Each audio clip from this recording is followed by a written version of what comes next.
Have you ever been or seen a fire during an emergency? What did you do about it?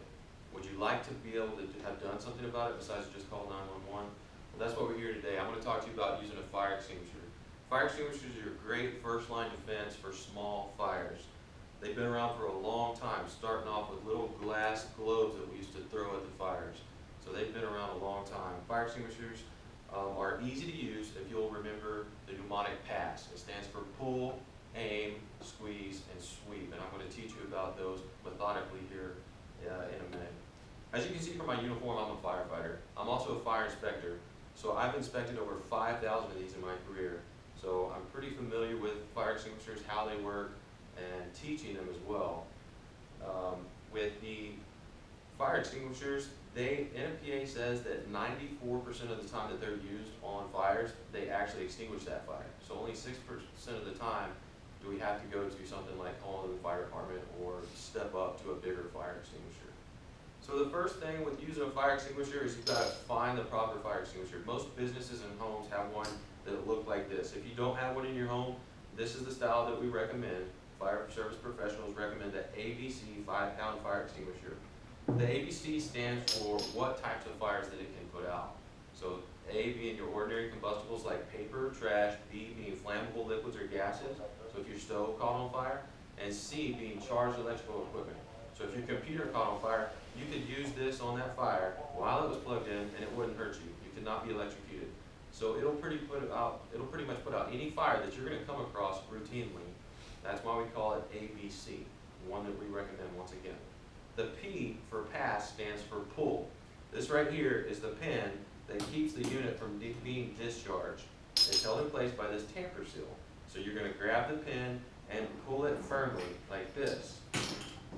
Now the fire extinguisher is ready to use. That's what the P stands for in pass. Our second step is to aim. We're going to aim at the base of the fire. So if these fire extinguishers were the fire itself, we would aim at the base. That's what the A stands for in pass. The third step is to sweep. So the first S in pass stands for sweep. You're going to sweep at the base of the fire. So squeeze and then sweep. So I said that in the wrong order, but that's okay. We're all here to learn, right? So you're going to have about 15 to 60 seconds of discharge time, depending on the size. So this little one right here is going to be about 15, maybe 20 seconds of discharge time.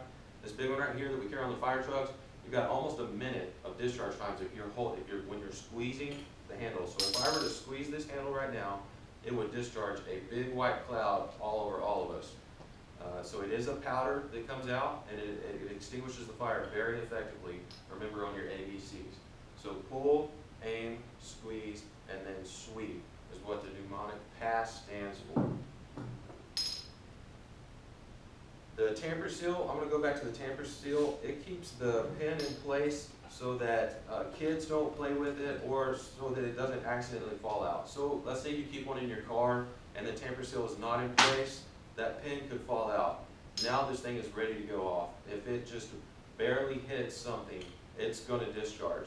Once the fire extinguisher is discharged, you need to call a company to have it refilled. Either that or if it's disposable, you simply just throw it away. So in review, the mnemonic PASS stands for pull, aim, squeeze, and sweep. I'm not going to do it in here because we're going to make a mess, but would anybody like to explain what PASS stands for? What does the P stand for? Pull. What does the A stand for? Aim. And the first S? Squeeze. And the fourth S? Sweep. Excellent. All right, so it sounds like we've got a good understanding of the 4 things that you need to know to use a fire extinguisher effectively on a small fire. Remember, this is for small fires only. If your safety is in question, leave the area immediately and call the fire department. Even if you do use a fire extinguisher, you recommend calling us so that you can report the fire. We can make sure it's not going to happen again, and we can make sure that it's out. We can also help you get rid of that smoke if your house is full of smoke. In conclusion, we've discussed PASS and the mnemonic that it stands for, and I would hope that you now feel that you can safely use a fire extinguisher, but don't go out there and put out all those fires, or else you're going to put me out of a job. Thank you.